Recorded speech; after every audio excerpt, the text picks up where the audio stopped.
قرآن پاک نے کہا یہودیوں پہ اللہ نے ذلت مسلط کر دی ہے، یہ ذلیل ہے، ان کا کوئی دیش نہیں، یہ جہاں انہوں نے قبضہ کیا ہوا نا فلسطین میں، یہ قبضے کی جگہ ہے اور ایک مٹھی بھر ملک ہے، شاید 60-70 لاکھ آبادی ہو اسرائیل کی۔ اگر امریکہ اس کی مدد نہ کرے تو اسرائیل قائم نہیں رہ سکتا، اور اس کے گرد 12-14 اسلامی ملک ہیں۔ بیت المقدس مسجد اقصی معمولی جگہ نہیں، حضور نے فرمایا 3 سفر کرو تو سمجھنا ہم عبادت کر رہے ہیں۔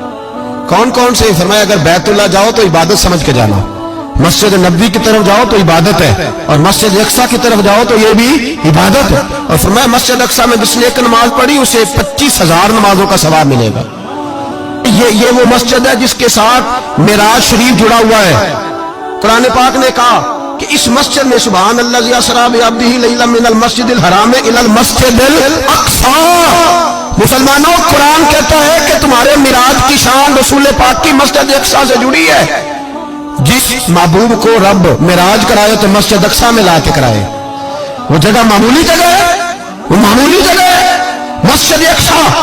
نبی پاک نے وہاں نبیوں کی امامت کرائی، 17 مہینے اس مسجد کی طرف منہ کر کے تیرے اور میرے رسول نے نمازیں پڑھی۔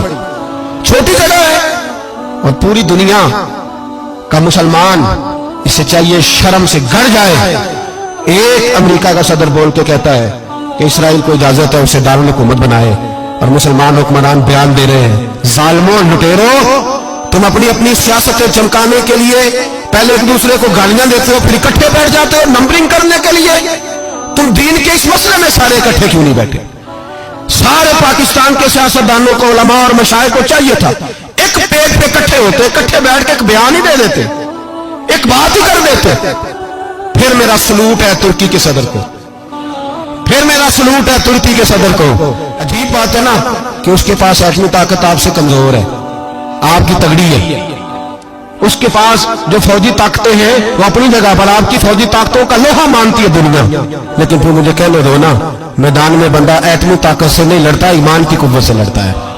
وہ بول اٹھا ہے نا، کیا کر لیا اس نے اپنی پارلیمنٹ سے خطاب کیا۔ اس نے بہت عرصہ پہلے کہا تھا مسجد اقصی میری خواب میں آئی تھی، اور رو کے کہتی تھی آئے مجھے کوئی صلاح الدین ایوبی کا ماننے والا، کوئی آئے مجھے بچائے۔ کہتے میری خواب میں آئی تھی اور روتی تھی، کہتی تھی کوئی آئے۔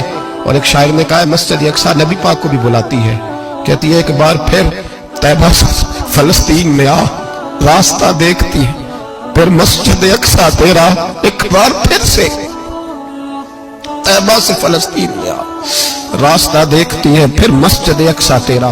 کوئی بولا ہی نہیں اتنا مقدس مقام، چھوٹے چھوٹے بیان، اور کہیں اکٹھے ہو جاؤ، پیش کوئی کر رہا ہوں بڑی جلدی اس امریکہ کو لوگ ٹوٹتا ہوا دیکھیں گے، اسے بکھرتا ہوا دیکھیں گے، اسے لرزتا ہوا دیکھیں گے، اس لیے کہ مقابلے رب رسول سے اتنے آسان نہیں۔